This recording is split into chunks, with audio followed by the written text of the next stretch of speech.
Tahimik ang hapon sa gitna ng kagubatan ng Mount Beast. Makikita ang mga puno na mataas at ang sikat ng araw na tumatagos sa mga dahon. May isang maliit na apoy ang nagniningas sa gitna ng kagubatan. Sa ibabaw ng apoy, isang pulang kamote ang iniihaw sa dalawang patpat. Umuusok ito at mabango ang amoy. Mula sa damuhan, isang mahabang berdeng hugis-od ang dahan-daang gumagapang palapit. Gumagalaw ito papunta sa amoy ng pagkain. Biglang may puting anino na lumabas mula sa hugis-od na lupa. Isang maliit na puting daga na may malalaking tainga at pulang pisngi ang sumanggot sa niluluto. Inaamoy nito ang kamote at napangiti sa sarap. Mabilis itong tumakbo at dinampot ang inihaw na kamote gamit ang dalawang paa. Sa likod ng palumpong, may 2 taong nakatago. Biglang tumalon si Zuofan at sumigaw. Sigaw nitong haha, huli ka. Nagulat ang maliit na daga at napaangat sa ere, hawak pa rin ang kamote. Sa tabi ni Zuofan, si Zuning Siyang ay nakatingin lang. Mabilis na hinawakan ni Zuofan ang batok ng daga. Itinaas niya ito at ngumisi. Sinabi niyang hihihi, gusto mo pa bang tumakbo? Lumapit si Ning Siyang at inagaw ang atensyon niya. Galit nitong sinabi na bakit ang sama mo. Dagdag pa niya, paano kung masaktan mo siya? Tumingin si Zuofan at seryosong sumagot.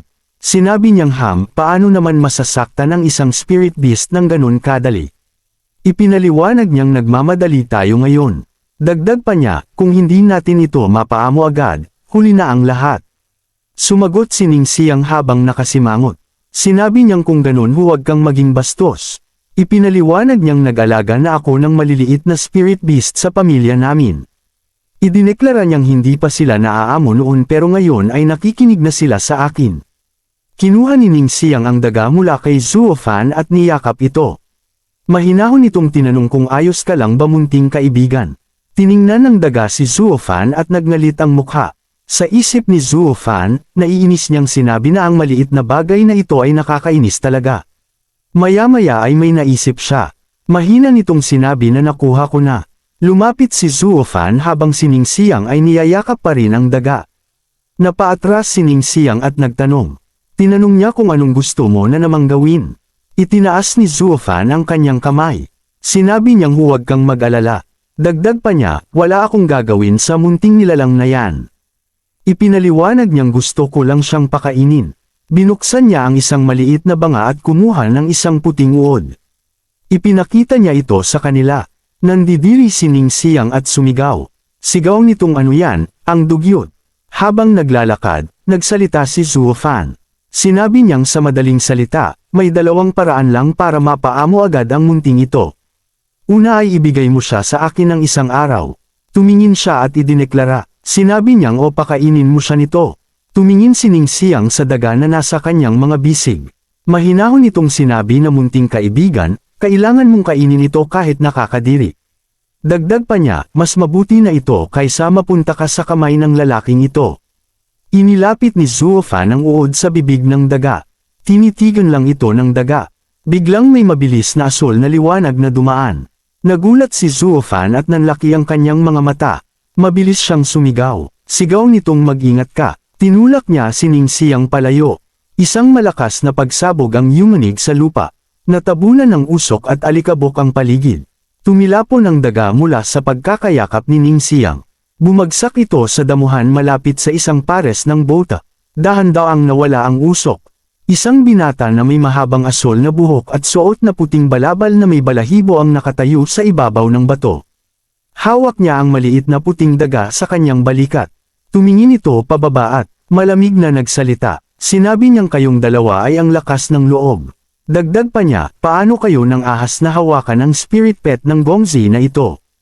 Nagulat si Zuofan. Sa isip niya, sinabi niyang ang mountain drill rat na ito ay may amo na pala. Agad na yumuko si Ning Siyang at nagpaliwanag. Sinabi niyang pasensya na, hindi namin sinasadya. Tumayo si Zuofan sa harap ni Ning Siyang para protektahan ito. Seryoso nitong sinabi na kahit may amo man ang munting bagay na ito o wala. Idineklara niya ngayong araw ay kailangan mong ibigay siya sa amin.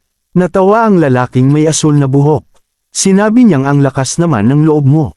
Tiningnan niya silang dalawa. Sinabi niyang isang nasa ika-5 antas at isang nasa ika-4 na antas ng Chi Gathering Realm. Tinanong niya kung nangangahas kayong makipaglaban sa gongzi na ito. Itinaas niya ang kanyang kamay. Idineklara niyang sige, tatapusin ko na kayo ngayon. Ngumiti si Zuo Fan at hindi umatras. Sumagot itong kung sino ang matatapos ay hindi pa sigurado. Isang lilang liwanag ang kumislap sa kanyang kamay.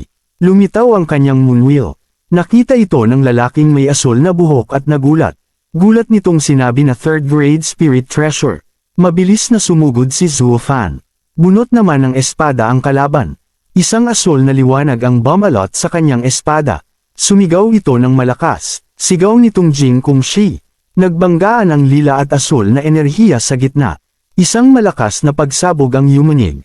Sa isip ni Zuo Fan habang lumalaban, sinabi niyang Xuanji Martial Arts. Dagdag pa niya, ikapitong antas ng Bone Forging Realm at 4th grade. Sa isip niya, sinabi niyang ang taong ito ay siguradong core disciple o kahit tagapagmana ng 7 pamilya. Nag-alala siya. Sa isip niya, sinabi niyang ang pagkalaban sa kanya ngayon ay magdadala ng gulo sa akin sa hinaharap. Mabilis na umatras si Zuo Fan.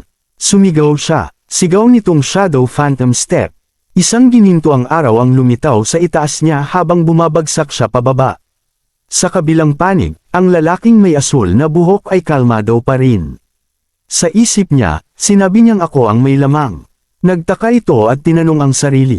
Tinanong niya kung bakit ang batang ito ay nagpapakita ng ganoong killing intent. Dagdag pa niya sa isip, iniisip pa rin ba niyang kaya niya akong patayin? Biglang nahati ang katawan ni Zuo Fan sa 5. 5 anino ang sabay na sumugod mula sa himpapawid. Tumingin ang lalaking may asul na buhok at ngumisi. Tinanong niya kung ito ba ang killing technique mo.